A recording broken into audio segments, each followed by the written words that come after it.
Hi అండి అందరికీ. పిండి రుబ్బకుండా నానబెట్టకుండా బియ్య పిండితో ఇన్స్టెంట్గా ఒక బ్రేక్ఫాస్ట్ రెసిపీ చూపిస్తాను. ఇది బ్రేక్ఫాస్ట్కే కాదండి, ఈవినింగ్ వేడిగా తినాలి అనుకుంటే స్నాక్స్లా కూడా చేసుకోవచ్చు. ఇప్పుడు ప్రాసెస్లోకి వెళ్తే ఒక మిక్సింగ్ బౌల్లో 1 గ్లాస్ బియ్య పిండి, హాఫ్ గ్లాస్ మైదా పిండి వేసుకొని జల్లించుకోవాలి. ఇప్పుడు 1 spoon salt, half spoon baking soda, 2 స్పూన్ల పెరుగు, 1 స్పూన్ అల్లం పేస్ట్ వేసుకోవాలి. అన్నీ వేసాక ఒకసారి మంచిగా కలుపుకోవాలి. ఇప్పుడు కొద్దిగా వాటర్ పోసుకుంటూ పిండిని మంచిగా కలుపుకోవాలి.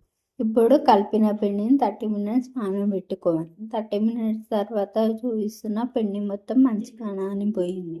ఇప్పుడు నానిన పిండిలో ఆనియన్స్, క్యారెట్స్, పచ్చిమిర్చి, జీలకర్ర వేసుకోవాలి.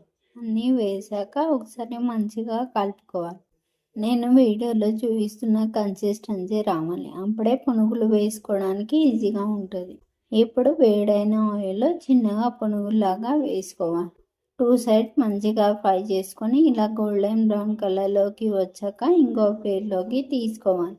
అంతే అండి, వేడి వేడి బియ్యం పునుగులు రెడీ అయ్యాయి. ఇప్పుడు డిష్ అవుట్ చేసుకొని టమాటా చట్నీతో తింటే చాలా టేస్టీగా ఉంటుంది. నా వీడియో నచ్చితే ఒక లైక్ ఇచ్చి సబ్స్క్రైబ్ చేసుకోండి ఫ్రెండ్స్. బాయ్.